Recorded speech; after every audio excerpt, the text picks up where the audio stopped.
বিসমিল্লাহির রহমানির রহিম। আসসালামু আলাইকুম, আদাব। আজকে আমি কথা বলবো ইউনূসের ডেভিল কারসাজি, তার ডোনাল্ড ট্রাম্পের সাথে ছবি নিয়ে। এই ডেভিল বলেছে সে নাকি আর গ্যালারিতে বসে দেখবে না, মাঠে নেমে খেলবে। তার আগে অত্যন্ত আনন্দের সাথে আপনাদের সাথে আমার আনন্দ শেয়ার করতে চাই, এই জন্যে যে আজকে জাতির পিতার কন্যা মাননীয় প্রধানমন্ত্রী, বাঙালির প্রিয় নেত্রী, বাংলার গণমানুষের প্রিয় নেত্রী শেখ হাসিনার জন্মদিন। আমার কাছে মনে হয়েছে মাননীয় প্রধানমন্ত্রীর আজকের জন্মদিন যেভাবে ব্যাপক অংশগ্রহণ ছিল তা অতীতে আমরা কখনো দেখিনি, আমি অন্তত দেখিনি। আমার কাছে মনে হয়েছে ঘুমিয়ে থাকা মানুষটিও জেগে শেখ হাসিনাকে জন্মদিনের শুভেচ্ছা জানিয়েছেন এবং তার ফিরে আসা কামনা করেছেন, সুস্থ দীর্ঘায়ু কামনা করেছেন।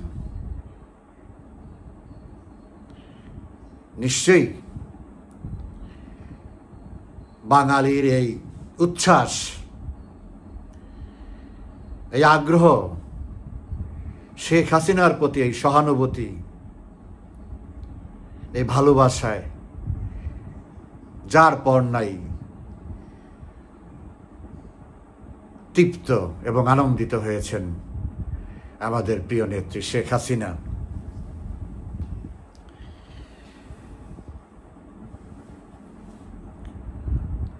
আমার প্রার্থনা আগামী দিনগুলোতে মাননীয় প্রধানমন্ত্রী আল্লাহর অশেষ রহমতে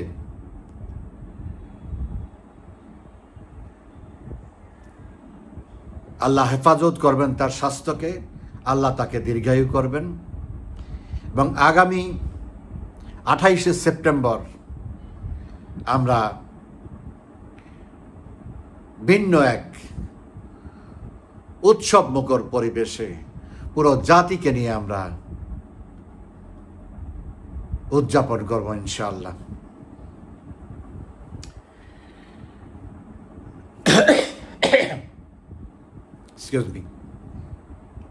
আপনারা জানেন এবং অনেকের মনে প্রশ্ন, ডেভিল, আরেক ডেভিল ডোনাল্ড ট্রাম্প। বাংলাদেশের ডেভিল হলো ইউনূস আর আমেরিকার ডেভিল হলো ডোনাল্ড ট্রাম্প। আমেরিকানরা তাকে ডেভিলই মনে করে, অধিকাংশ আমেরিকান।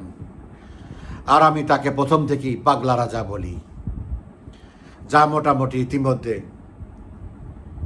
ভারতবর্ষেও এই নামটি ব্যাপক প্রচার পেয়েছে বাংলাভাষীদের মধ্যে। তার একটি ছবি, এই ডেভিল ইউনূস ও তার কন্যা ডোনাল্ড ট্রাম্প ও তার স্ত্রী, একটি গ্রুপ ছবি 23 তারিখের অনুষ্ঠানের কথিত ছবি 27 তারিখে প্রকাশ করেছে। 23 তারিখে যখন আমেরিকার প্রেসিডেন্টের সম্বর্ধনা অনুষ্ঠানে আমন্ত্রিত 195টি দেশের সরকার ও রাষ্ট্রপ্রধান, যাই যেভাবেই ছিল, বা রাষ্ট্রের প্রতিনিধি, ওই অনুষ্ঠানে উপস্থিত হয়েছিল। আমাদের ডেভিলও ভাগ্যচক্রে বাংলাদেশের প্রতিনিধিত্ব করেছেন। সেই অনুষ্ঠানটি অনেক লম্বা সময় ৩-৪ ঘন্টা পর্যন্ত হয়েছে। খাওয়া দাওয়া গল্প গুজব সবই ঠিক আছে, কিন্তু ডোনাল্ড ট্রাম্প সেখানে উপস্থিত ছিল খুব অল্প সময়ের জন্য। তার 4 দিন পরে এই ছবি না, সেই দিন উপস্থিত থাকে, ওই অনুষ্ঠানে উপস্থিত ছিল, এটা সঠিক, কিন্তু তারপরে বিবৃতি দেওয়া হয়েছে এনু সেন্টার থেকে যে ডক্টর ইউনূস ডোনাল্ড ট্রাম্পের সাথে সাক্ষাৎ করে তাকে বাংলাদেশে আমন্ত্রণ জানিয়েছেন। কিন্তু সেখানে ছবি দেয়া ছিল জাতিসংঘের মহাসচিব গুতারেস, স্পেনের রাজা এবং আরো অন্যদের 3টি ছবি দেওয়া ছিল।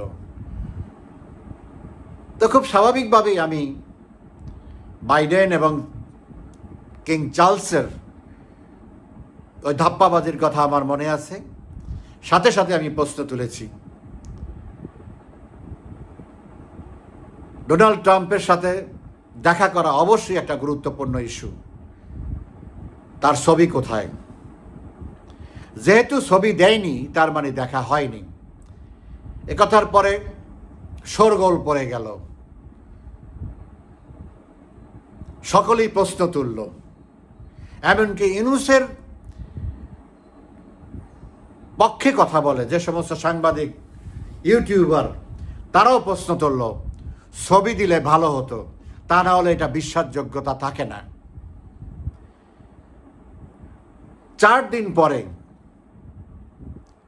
27শে সেপ্টেম্বর, 23 তারিখের ঘটনা, 27শে সেপ্টেম্বর তারা একটা ছবি প্রকাশ করেছে।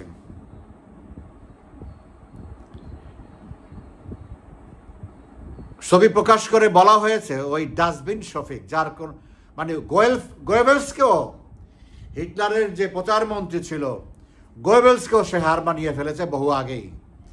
তো সেই শফিকের কথা এখন তো কেউ বিশ্বাস করে না, এই ডাস্টবিন শফিকের কথা আর কোনোদিন কেউ বিশ্বাস করবে না। সত্য বললে মানুষ 2বার চিন্তা করবে, ক্রস চেক করার পরে বিশ্বাস করতে চাইবে।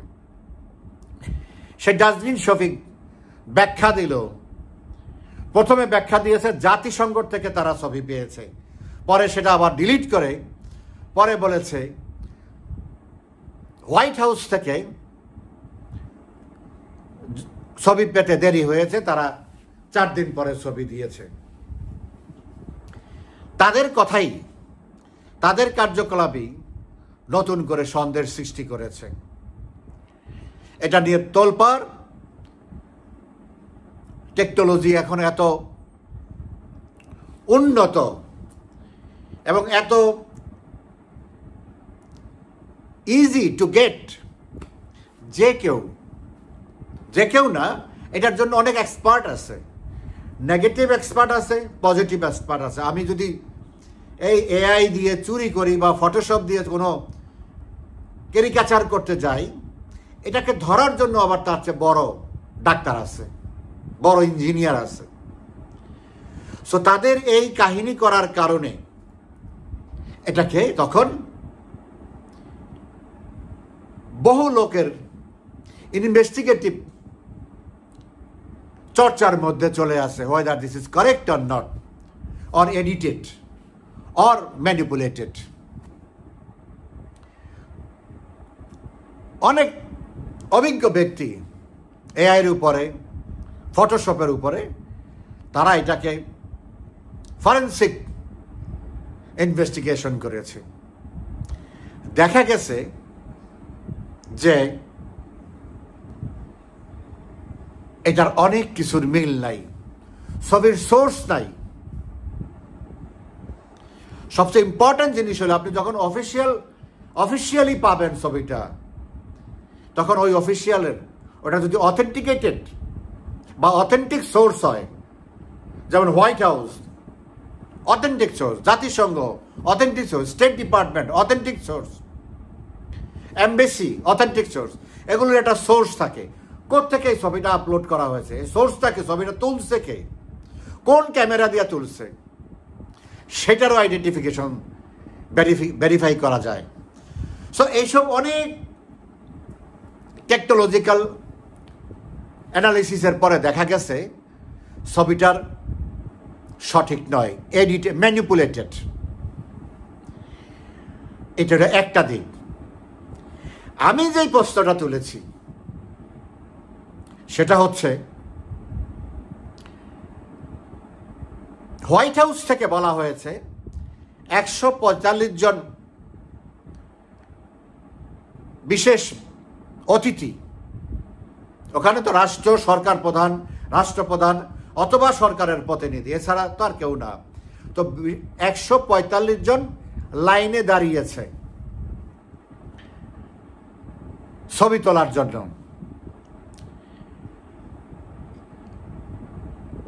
145 জন যদি 5 মিনিট করে এক একটা ছবি তুলতে সময় নেয়, দাঁড়ানো, পোস্ট ঠিক আছে কিনা দেখা, একটু হ্যান্ডশেক করা, অথচ ইউনূসের সাথে কিন্তু হ্যান্ডশেকের কোনো ছবি নেই, কথার কোনো ছবি নাই। এর আগে বাইডেনের সাথে হ্যান্ডশেক হয়েছে, গলায় ধরেছে, মাথায় চুমু দিয়েছে, ওই পর্যন্ত। কিন্তু মিথ্যা ছিল বাইডেনের সাথে 25 মিনিটের একটা দ্বিপাক্ষিক বৈঠক হয়েছে, হুইচ ওয়াজ টোটালি বোগাস। এখানে বলা হচ্ছে ছবি তুলেছে, তো ছবি তুলে একটা কার্টেসি আছে। প্রথমে তো যেখানে প্রেসিডেন্ট দাঁড়ানো সেখানে গিয়ে তো প্রথমে হ্যান্ডশেক করবে, প্রেসিডেন্টের সাথে করবে, ফার্স্ট লেডির সাথে করবে। নাই ছবি, কোনো ছবি নাই। তো আমি যেটা বলতে চাচ্ছি, একটা ছবি শুরু থেকে শেষ পর্যন্ত কমপক্ষে 5 মিনিট সময় লাগতে পারে। আবার কেউ কেউ একটু কথাবার্তা বলেছে, কি বলা, যার একটু ইয়ে থাকে, এইটুক জানাবো, এইটুক বলবো, হাই হ্যালো। তো 5 মিনিট যদি একটা ছবিতে সময় নেয়, 145টা এরকম ছবি তুলতে গেলে 725 মিনিট সময় লাগে, মানে 12 ঘন্টারও বেশি সময় লাগে এই 145 জন ছবি তুলতে গেলে। আপনি যদি 2 মিনিটও ধরেন, আপনি চিন্তা করেন 4 ঘন্টা। Whereas President Donald Trump was there only for 90 minutes. 1.5 ঘন্টা পুরো সময় তো সে ছবি তুলে নাই। প্রথমে গেছে, তারপরে বিভিন্ন লোক সামনে যারা ছিল তাদের সাথে কথা বলছে, হাত মিলাইছে, এই করছে সেই করছে, তারপরে যদি ছবি তুলে থাকে ছবি তুলছে, আবার সবার সাথে সামনে যারা আছে তাদের সাথে বিদায় নিছে, তারপরে আসে ধীরে গেছে। এখানে ধরেন আধা ঘন্টার সময় নেই। তো যেখানে আপনার 12 ঘন্টা সময় লাগে 145 জনকে ছবি তুলতে, বা 2 মিনিট করে সময় হলো 4 ঘন্টা সময় লাগে, তাহলে এই ছবি কোত্থেকে কিভাবে তুললো? এইটার অল্টারনেটিভ হচ্ছে ডোনাল্ড ট্রাম্প ওখানে গিয়েছেন, সামনে যাদেরকে পেয়েছে তাদের যাদের থাকার কথা, এটা সিলেক্টিভ। আগের থেকে তার secret service, special force, foreign সার্ভিসের লোকজন তারা ঠিক করে দেয় তার প্রেসিডেন্টের উইশের উপরে কে কে সামনে থাকবে, কার কার সাথে আমি দেখা করব, তাদের কি সামনে রাখা হয়। তো তাদের সাথে দেখা করেছে, কথা বলছে, গল্প করেছে, এই করেছে সেই করেছে করে উনি হয়তো 2-4 জনের সাথে খুব স্পেশাল কোনো 2-4 জনের সাথে ছবি তুলেছে। যেমন তার মধ্যে আছে পানামার প্রেসিডেন্ট একজন। পানামার প্রেসিডেন্টের সাথে ছবি তোলার ভ্যালিড রিজন আছে, বিকজ পানামা যে ক্যানেল যেটা, এটা হচ্ছে ইম্পর্টেন্ট। এই জিনিসটাকে ট্রাম্প দখলে নিতে চাচ্ছে, প্রয়োজনে ফোর্স অ্যাপ্লাই করে হলো জোরপূর্বক এটা দখলে নেবে। এই জন্য মার্কো রুবিওকে পররাষ্ট্রমন্ত্রীকে পানামাতে পাঠিয়েছিল কিছুদিন আগে, কথাও বলেছে, কিন্তু পানামা রাজি হয় নাই। তো যার জন্য পানামাকে একটু খাতির করবে, এটা করার জন্যে কত পারা যায় কিনা, তো সেই হিসাবে তার সাথে ছবি তুলছে। সেই পানামার প্রেসিডেন্টের ছবি 23 তারিখে চলছে, পানামার প্রেসিডেন্ট সেই ছবি তার ওয়েবসাইটে 24 তারিখে আপলোড করেছে।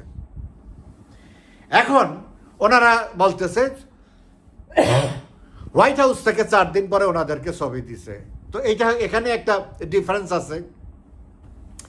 এখন আমার কথা হলো যে টাইম ফ্রেম, তাইলে এটা কাভার করলো কিভাবে? অনেকেই ছবি তুলেছে, এটা কাভার করার একটাই রাস্তা, এটাকে বলে ডামি অথবা আউটকাট পিকচার, যে ট্রাম্পের মতোই ডুপ্লিকেট তৈরি করা, এরকম দুই ট্রাম্প অ্যান্ড মেলানিয়া দাঁড়ানো, যাদের যাদের ইচ্ছা তারা ওখানে পাশে গিয়ে দাঁড়ায় ছবি তুলে, তারপর তারা এটা তাদের একটা সুভিনিয়র হিসাবে রেখে দেয়।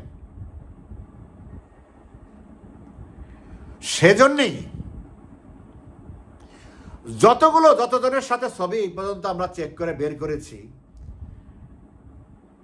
10-12টা ছবি এরকম পেয়েছি, প্রত্যেকটা ছবির ট্রাম্প মেলানিয়ার পোজ, এই থাম্পস দেখানো, যেই পয়েন্টে মেলানিয়া ট্রাম্পের দাঁড়ানো হাত, তার ড্রেস, চুল যা যা আছে একটা ছবিতে যা, বাকি 10-12টা ছবিতে এক্স্যাক্টলি তা। এটা হচ্ছে এই কারণে যে it was not a human being, it was artificially made human, যার জন্য প্রতিটা দিন আপনি 1000 ছবি তুললো একই, কিন্তু আপনি যখন হিউম্যান হবেন তখন আপনার নড়াচড়া থাকবে, হয় একটু এই দিকে থাকবে, হয় একটু এইদিকে থাকবে, হয় হাতটা একটু উঁচানো থাকবে, হয় না হয় হাতটা নামানো থাকবে, সামনে থাকবে অথবা একটু এই পাশে থাকবে, কোনো না কোনোভাবে ডিফারেন্স থাকবেই কয়েকটার মধ্যে। সো যতগুলো ছবি দেখা হয়েছে এই পর্যন্ত বিশ্বে দেখা গেছে, প্রতিটা ছবি হুবহু এক। সো এটার ব্যাখ্যা হিসেবে শেষ পর্যন্ত ওই ডাস্টবিন শফিক কি দিয়ে বলেছে,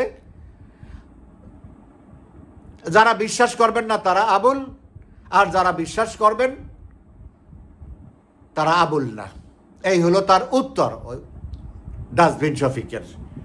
তো এই হলো থার্ড অ্যান্ড ফাইনাল শয়তানি বা বাটপারি ইউনূসের পক্ষ থেকে এই বাঙালি জাতির সাথে করা হলো।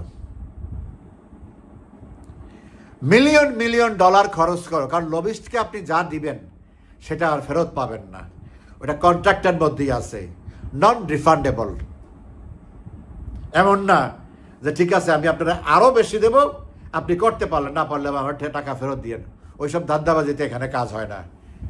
হোক আর না হোক আমরা চেষ্টা করবো, আমাদের ক্রেডেনশিয়াল আপনি দেখেন, আমরা অতীতে কী কাজ করেছি, আমাদের কী কাজ আছে, আমরা কোন চ্যানেলের, দেখে যদি আপনি মনে হয় আপনি আমাদের লবিস্ট নিয়োগ করবেন, আমাদের ফিজ এই দিবেন, আমরা করব, হইলে হইল, না হইলে নাই, যে চান্স, তো চান্স এবার কাজে লাগে নাই। তো এই হইল ইউনূসের সর্বশেষ ধোঁকাবাজি।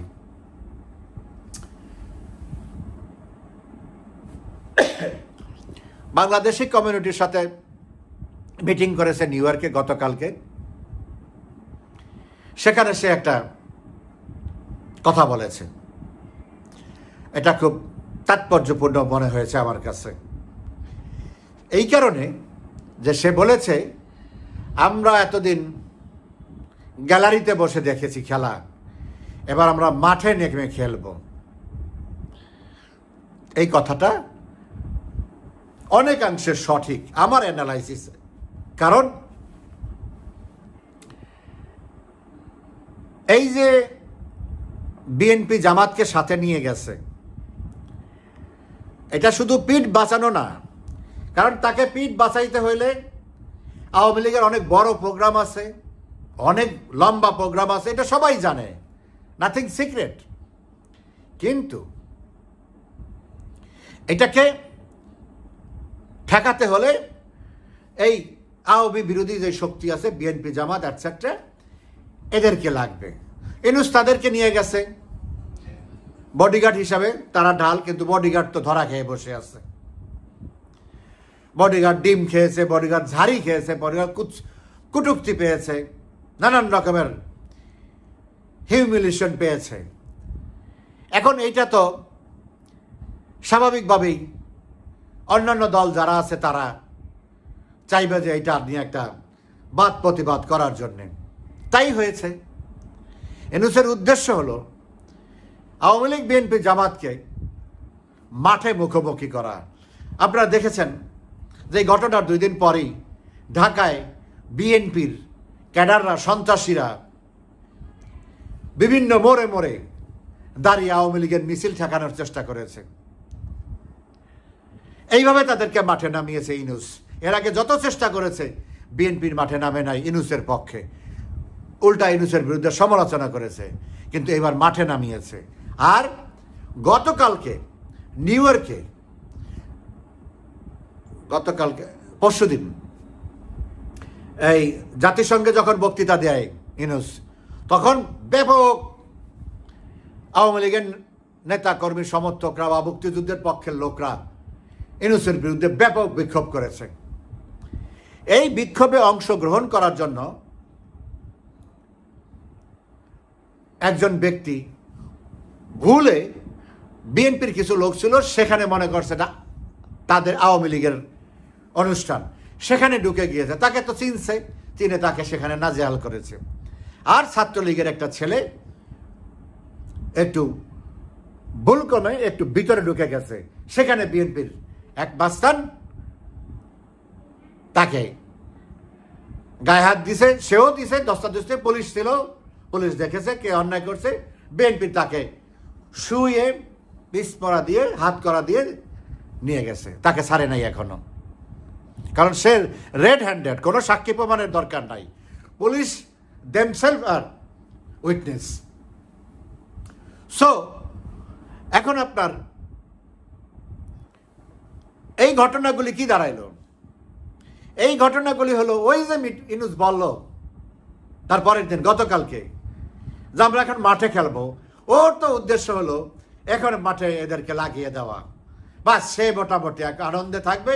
এটা যদি যত বড় হবে পরিস্থিতি তো খারাপ হবে, ওটা তো ওখানে শেষ নিউ ইয়র্কে, এখন তো এটা ঢাকায় হবে। ঢাকায় মাঠে খেলতে গিয়ে ইউনূস খেলবে কার সাথে? ইউনূস তার প্লেয়ার না, সে তো শয়তান, তারে তো কেউ দেখে না, কোনো কিছুর মধ্যে সে নাই, কিন্তু সব কিছুর মধ্যে সে আছে। He is basically no higher, but he is every higher. That is devil, that is Yunus. So এই যে লাগাই দিল, এটার সাথে একটা রিফ্লেকশন আছে বাংলাদেশে হবে, অন্তত ঢাকায় তো বেশ কিছু ঘটনা ঘটবে, ঘটেছ। যেদিন ঢাকার মিছিলে মিছিলে আক্রমণ করেছে, তারপরের দিন তো উত্তরায় আবার তাদেরকে ঘেরাও করে মাইট দেওয়া হয়েছে, তো এটা তো হবে। এতে করে তো আমরা যারা দেয়ালে পিঠ থেকে গেছে, আমরা যারা আমাদেরকে প্রতিশোধ পরায়ণ করতেছে, আমাদেরকে হিংস্র করতেছে, আমাদেরকে বাধ্য করতেছে, যা আমরা চাই না তা করার জন্য, এটা করলে ইউনূসের বেশি লাভ মনে করে, ইউনূস মনে করে। কিন্তু সে তো আর রেঞ্জের বাইরে থাকবে না। সে মনে করে আওয়ামী লীগ, বিএনপি, জামাতের সাথে একটা ট্রায়াঙ্গুলার একটা কনফ্লিক্ট তৈরি করতে পারলে পরিস্থিতি অস্বাভাবিক, নির্বাচনটা হবে না, আরো 2 দিন বেশি থাকতে পারবো, সেই করে বালি। তার সব উপদেষ্টারা এখন হাত পা ছেড়ে দিয়ে বসে আছে। তাদেরই কথা আজকেই মিডিয়াতে আসছে।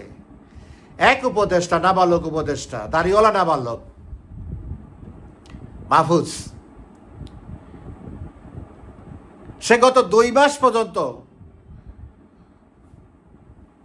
ব্যাগ এন্ড ব্যাগেজ গুছিয়ে রেডি, কখন নামতে হবে, নামতে মানে গদি ছাড়তে হবে, কখন পালাতে হবে, সে নিজেই বলছে 2 মাস পর্যন্ত তার প্রস্তুতি আছে, যে কোনো সময় চলে যেতে হতে পারে। এটা তার কথা না, এটা হলো entire gang of the Yunus regime. তাদের মনে হলো যে কোনো সময় তাদের হাড্ডি মাংস বাংলাদেশের মানুষ একসাথে করে ফেলবে, তাতে কোনো সন্দেহ নেই পাওয়া গেলে। আর সে এখন নতুন খেলা শুরু করছে, মাঠে খেলবে। আমরা তো অপেক্ষায় আছি, তুমি আসো বৈরা ভাম, আসো তুমি মাঠে, আমরা তো তোমার অপেক্ষায় আছি। শেখ হাসিনা কাজ ছেড়ে ফেলছে, এইসব নিয়ে আমি কালকে কথা বলবো। অপেক্ষায় আছি কখন এই ডেভিল আসে। ডেভিলকে ধরার জন্যে আমরা সে আজরাইলের রূপ ধারণ করব। ডেভিল কিভাবে ধরা পড়ে সেই তন্ত্রমন্ত্র আমাদের জানা আছে। আওয়ামী লীগ তার ৭৬ বছর জীবনে বহু ডেভিল নাস্তানাবুদ করে দিয়েছে, বহু দৈত্যকে বোতলে ভরে গুম শেষ করে দিয়েছে। আর ইনুস তো নস্যি। খেলা হবে, মাঠেই খেলা হবে ইনশাআল্লাহ। ভালো থাকবেন, ধন্যবাদ।